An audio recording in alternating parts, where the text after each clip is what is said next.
Salut les gars, c'est Chucky. Aujourd'hui, je vais vous parler Titan.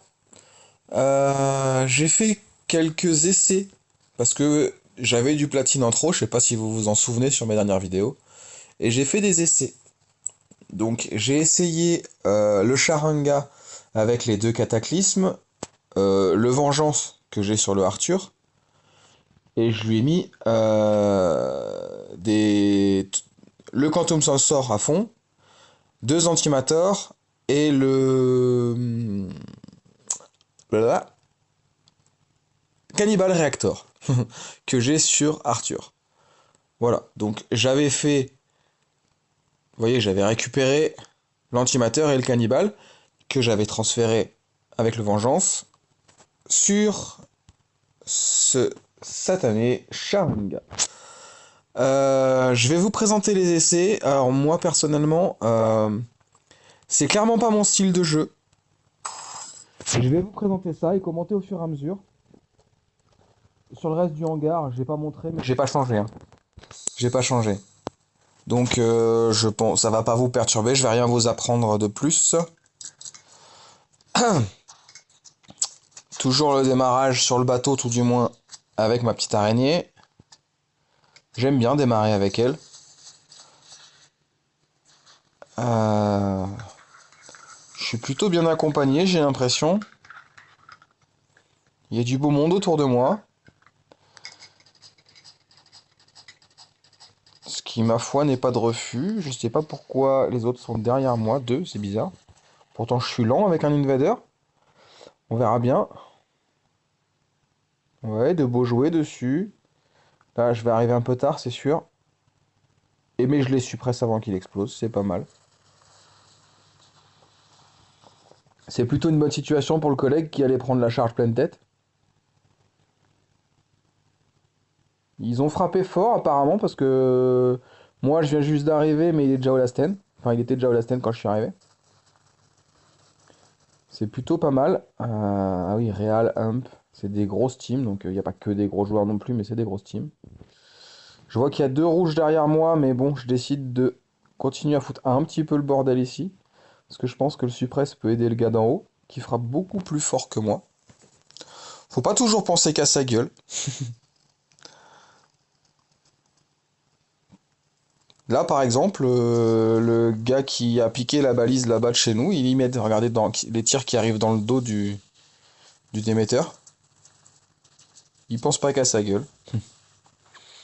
Celle-là, je l'ai prise. On a perdu celle-là.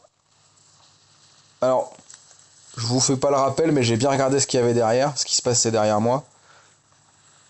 Et clairement, les deux qui sont en train de faire chier, les trois rouges, sont costauds. Très, très, très costauds. Donc, est-ce que ça vaut le coup d'aller donner un coup de main? Je suis pas convaincu. Surtout qu'en prime, on a 4 balises, enfin, plus que 3 bientôt. Bon, ça m'a permis de voler un kill, ce qui est ma foi pas mal. Il était pas du tout à moi celui-là. De toute façon, quand on domine autant comme ça, c'est soit on continue à aller foutre le bordel, soit on se met en mode défense. Clairement, il y a deux plutôt gros joueurs qui ont décidé de rusher là-bas. Pourquoi pas les suivre? Normalement, ils vont piquer tous les kills. Hein. Ça reste à peu près une certitude. Vite tes chargeurs, Chucky, bordel. Eh merde, je l'avais pas vu lui. Du coup, je vais lui sauter sur la gueule. Ah.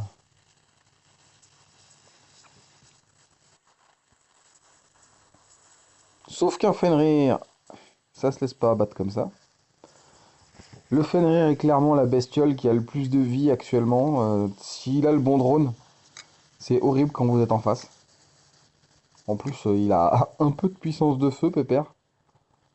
Il a pas que de la vie. Donc c'est pas grave, hein, on embrouille le monde. Qu'est-ce qu'il fait lui alors qu'il a...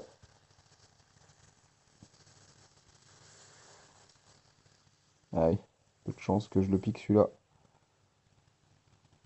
Ouh, tcha. Ma balise. Sinon, le Arthur, tu mets les pieds sur la balise ou c'est moi qui dois reculer? Mais quel salaud. Il y va pas, hein? Ah, c'est qu'il s'est fait déboîter, d'accord. Ouais, il aurait pu y mettre les pieds avant de se faire déboîter. Bon, du coup, je vais me faire déboîter aussi, c'est une certitude, mais bon, on tente le coup, hein. Un petit coup de heal pour essayer de la blanchir. Qu'elle soit à moi, elle est à moi. Très bien. Arthur est venu à son cul. Et là, je vais commencer à tester le Charania. Voilà, donc sous cette version.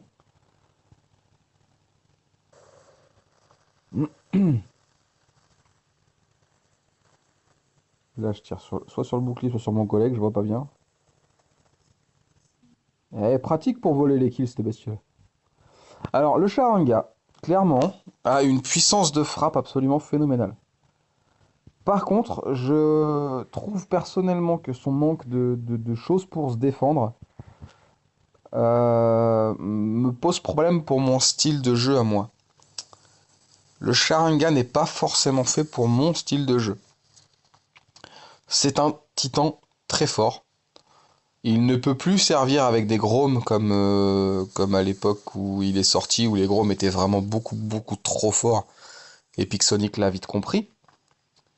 Il peut plus servir comme ça, mais d'un peu plus loin, il a une telle puissance de frappe que vous pouvez le choisir volontiers. Juste, faut penser que c'est pas un robot fait pour, un titan fait pour rusher. Vous voyez la vie comme elle descend vite. Là, j'ai un Oden derrière moi qui a pas l'air ouf, mais il me sauve la mise quand même. Clairement, vous n'êtes pas fait pour rusher comme je suis en train de faire avec cette bestiole-là. Surtout que, exemple, dans la position où je suis là, un Arthur prendrait.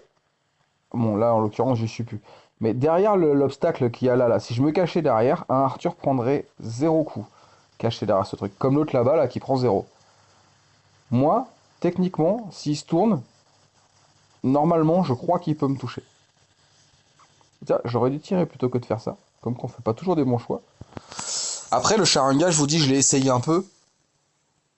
C'est les moments où j'ai essayé, et comme je l'ai pas gardé, parce que je l'ai pas aimé, euh, j'ai pas eu le temps vraiment de m'y habituer.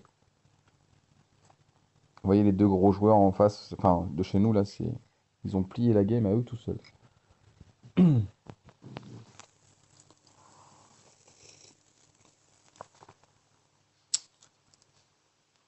Bonne map, peut-être qu'il peut faire mal sur cette map.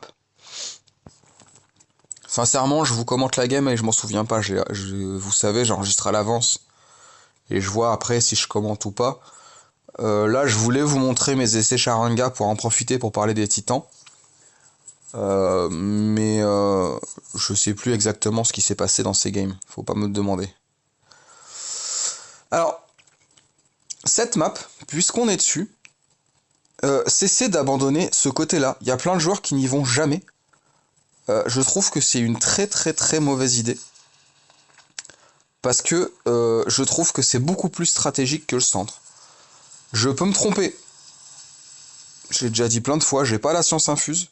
Mais pour moi, ce côté de la map, avec les trois balises, chacun une de son côté et une au milieu, pour moi c'est ce côté-là le plus important. Et il est négligé par beaucoup de monde qui préfère aller en plein dans le vaisseau. Ben moi je suis pas fan.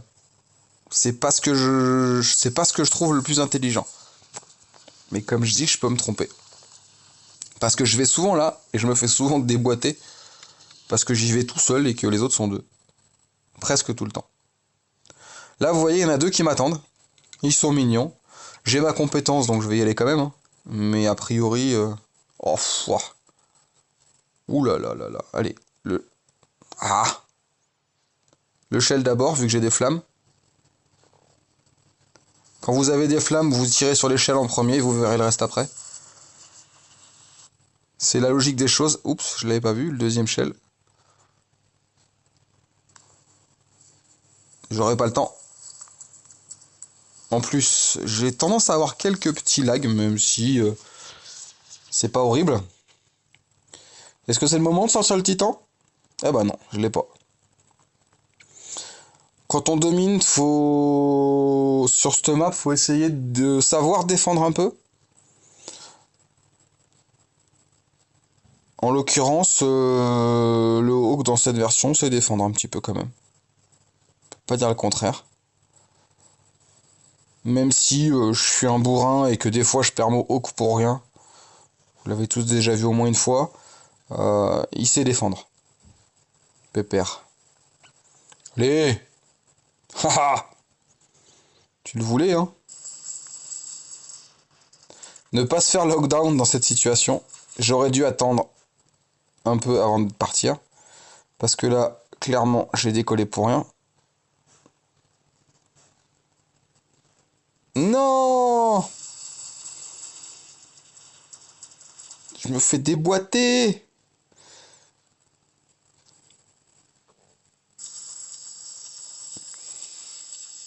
Et oui! Vous voyez? Les débiles qui regardent pas derrière eux. Eh ben, ça arrive à moi aussi.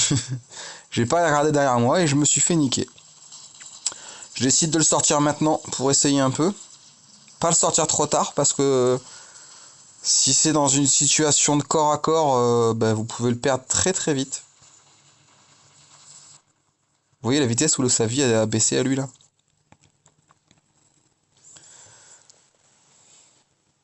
Je suis presse, j'essaie de tirer quand même. Après tout, je m'en fous. Là, j'ai un peu complètement oublié que j'avais le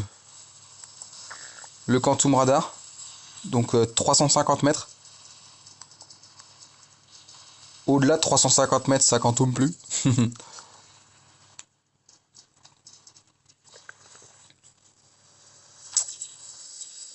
Pas une situation facile parce que normalement je dois aller aider le Noden, mais en même temps, l'autre là il va retomber sur la balise. Mais je peux pas laisser le Noden seul face à 3 gars. Et voilà, et quelqu'un dans mon cul. C'était sûr. C'était téléphoné.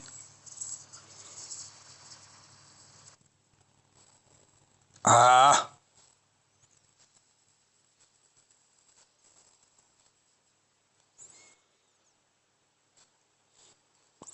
Vous voyez, dans cette situation, le Sharinga il prend cher très très vite. Bon, j'ai 4,5 sur moi, hein, c'est normal qu'il prenne cher. Hein. Mais je pense sincèrement que le Arthur s'en serait mieux sorti typiquement.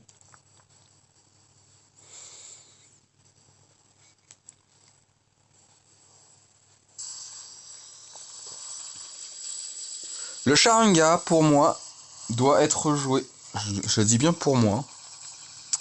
Doit être joué typiquement dans le style de jeu sniper. Dans le sens où il doit frapper fort et se planquer assez vite. Si vous n'êtes pas capable de vous planquer, n'y allez pas forcément en fait. Ouais, j'ai des problèmes de visée. Je dis style sniper, pas forcément arme sniper. Parce qu'avec 3 vengeances à 500 mètres, vous pouvez avoir le style de jeu d'un sniper. Avec 3 tsars également. Avec 3 cataclysmes également. Après, les cataclysmes au-delà de 400 mètres, chacun son truc, hein, mais moi je trouve que ça fait pas très très très mal. Après, ça touche. C'est ce qu'il faut se dire, ça touche. Là, le but du jeu, c'est d'essayer de piquer des balises.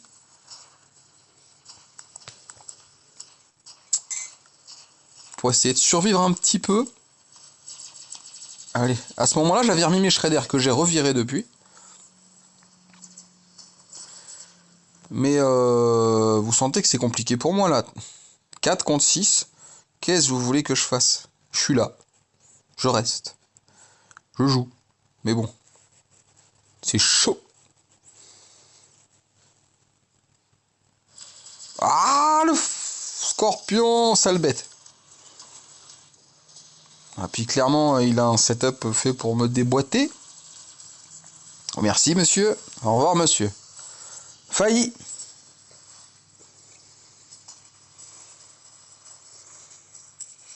Allez, copain, passe derrière.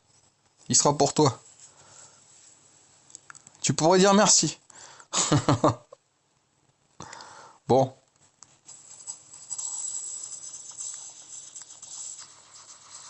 C'est chaud.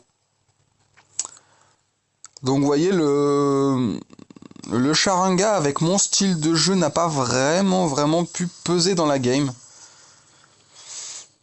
Est-ce que c'est la game qui fait ça, ou est-ce que c'est vraiment parce que c'est mon style de jeu et que ça lui va pas? Enfin, et que ça ne me va pas, ce robot. Un peu des deux, mon colonel. Faut pas oublier ça, il a... Oh, il m'énerve, lui. Le Sharinga n'a pas du tout de ceinture de sécurité, il a pas d'airbag et c'est sans défense. Je frappe fort, mais j'ai pas de défense. Faut savoir jouer avec. C'est le style sniper. Et je répète, style. Ça veut pas dire qu'il faut mettre des armes de sniper forcément dessus. La game est pliée, mon collègue il a un contre 5, tout va bien. Allez, on s'en fout un peu de ce qui se passe sans moi, après tout. Enfin, moi je m'en fous en tout cas. Ah, au moins voir les scores, bande de salauds.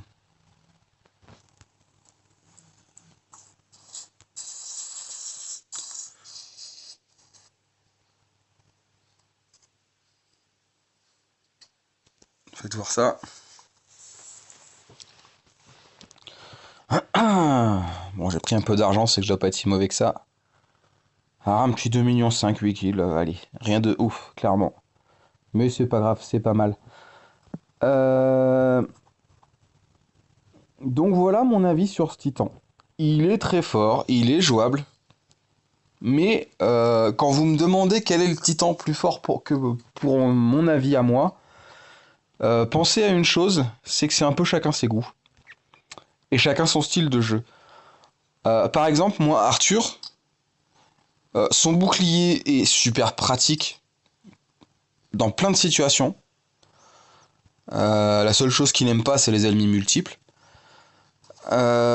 Mais il a quelques beaux points forts. Par exemple, il est facile à cacher derrière un bâtiment. Pourquoi? Je sais pas si vous avez remarqué, mais quand vous visez un Arthur, l'endroit où vous visez lui arrive à peu près au niveau du ventre. Quand vous visez un Sharinga, l'endroit où vous visez lui arrive un petit peu au-dessus enfin, entre les 3 points rouges qu'il a là et les armes. Ça vise très haut. Ce qui fait que le Arthur peut se cacher à des endroits où le Sharinga n'y arrive pas. Le Kid est à peu près à la même hauteur que le Arthur. Le Noden fait comme le Sharinga et a du mal à se cacher. Il y a plein de bâtiments derrière lesquels le Arthur se cache que le Noden ne peut pas. Le Ming pareil, mais le Ming c'est juste parce qu'il est plus haut que les autres. Tous les titans ont leur point fort. Le Ming, il a énormément de puissance de feu également, comme le Sharinga. Mais il a très peu de vie. C'est vraiment un titan qui doit... Pour moi, son meilleur setup, ça reste le laser, pour rester un peu caché. Parce que à 500 mètres, en dessous de 500 mètres, il peut quand même se faire déboîter très vite. Même si sa compétence de soin l'aide énormément, le Ming, je trouve qu'il peut se faire déboîter très vite. Donc, pour moi, le mieux, c'est de rester en 600 mètres. Éventuellement, avec les cyclones cataclysmes, pourquoi pas. Mais plutôt gendarme cuirassier, je trouve. Le Kid, tout le monde le néglige, mais clairement, pendant qu'il a sa compétence, c'est pas un bébé. Il peut faire le face-à-face avec tout le monde s'il est full, mais pendant sa compétence. En plus, il a énormément de vie. Quand vous vous faites soigner par un Noden et que vous avez un Kid, vous êtes increvable, les gars. Pour peu qu'il y a 2 Noden qui vous aident, c'est ouf. Donc je sais, personne l'aime. C'est vrai, c'est le moins fort. Mais selon la situation, si on arrive à s'habituer à lui, à la façon de le jouer, il peut être vraiment très fort. attention. Les petites armes, les meilleures pour lui, ça reste le crate. Dessus, ça se discute. Ça se discute vraiment. Comme ça, je dirais bien le shotgun. Comme ça, vous vous servez de votre compétence juste pour faire des face-à-face. Mais c'est pas une science exacte, ça. Le Arthur, c'est soit les cataclysmes cyclones, soit vengeance retaliator, comme j'ai là. Ça va très bien. Le Ming, je vous ai dit, c'est les deux versions de 600 mètres les meilleures. Le Noden, j'aime beaucoup la version cyclone, mais je pense vraiment que la version la meilleure, ce serait les crates. Le Noden, actuellement, pour moi, est le plus polyvalent des titans. C'est le plus facile à s'adapter à lui. Un petit peu de temps et vous y êtes. Le Minos, clairement, c'est crate ou les shotguns aussi. C'est comment? Grom, c'est les grands et les petits, c'est les squals. Le Minos peut défoncer beaucoup de monde. Mais il peut avoir du gros point faible s'il se fait immobiliser. Si beaucoup de gens l'immobilisent, il peut plus servir à rien. Attention, avec la méta en ce moment, avec les L, les Snares et les Scadi, on est quand même souvent soit gelé, soit lockdown. C'est pas un temps fort pour le Minos, je trouve, personnellement. Bien que c'est un exceptionnel titan. Au pire, si vous l'avez monté, gardez-le comme ça. Hein. N'hésitez pas, moi je prône beaucoup l'économie, donc gardez-le. À un moment, la méta changera et il y aura moins d'effets de lock ou de gel. Ça arrivera. Pour moi, les meilleurs restent clairement Noden, Minos et le dernier là qui est sorti, Muromet. Mais les titans, il n'y a aucun titan qui est à négliger. C'est juste qu'il y en a qui sont très forts dans certains domaines et d'autres meilleurs pour d'autres domaines. Le Muromet, exemple, en 2 vengeances et un retaliator, me déboîte mon Arthur, qui est complet, 150, en une seule compétence, vous savez, quand il est en stealth, quand on peut pas le viser, qu'il n'y en a pas quand on me radar. Quand il est comme ça, il arrive à me déboîter en une seule compétence. Je sais pas si vous vous rendez compte à peu près la puissance que ça a quand même. 1 120 000 le shield quand il est au niveau le plus bas. Moi j'ai 1 840 000 de shield et 418 000 de vie. Sans compter ça. Et 2 platines d'armor qui donnent 20% de plus de vie chacun. Et le mec m'a déboîté en une compétence. Tous les titans ont leurs points forts. Je le répète. Choisissez en fonction de votre style de jeu. Le Arthur est celui qui a l'avantage de pouvoir faire les choses tout de suite. Parce que au level 3, un Kid se fait déboîter, un Naoming se fait déboîter, un Oden c'est même pas la peine de le sortir, et un Minos pareil. Au level 3, regardez, eh ben le Arthur il a quand même un bouclier très bon. C'est celui qui peut être sorti le plus rapidement avant même d'avoir dépensé des platines. Il peut être sorti. Contrairement à d'autres qui peuvent être très forts au level 150, mais qui, tant qu'on n'est pas au moins au level 50, se ferait déboîter. C'est un style. Pour les petits joueurs, personnellement, je leur dirais de favoriser le Arthur, malheureusement. Même si c'est pas votre style, c'est clairement celui qui s'en sort tout de suite. Et en petite ligue, il n'y a pas grand monde qui arrive à vous péter le shield. Faut reconnaître. En Ligue Champion, c'est pas la même histoire. Donc voilà, un petit avis titan, c'est vos goûts qui comptent. À tout prix. Bonne journée les gars, ciao.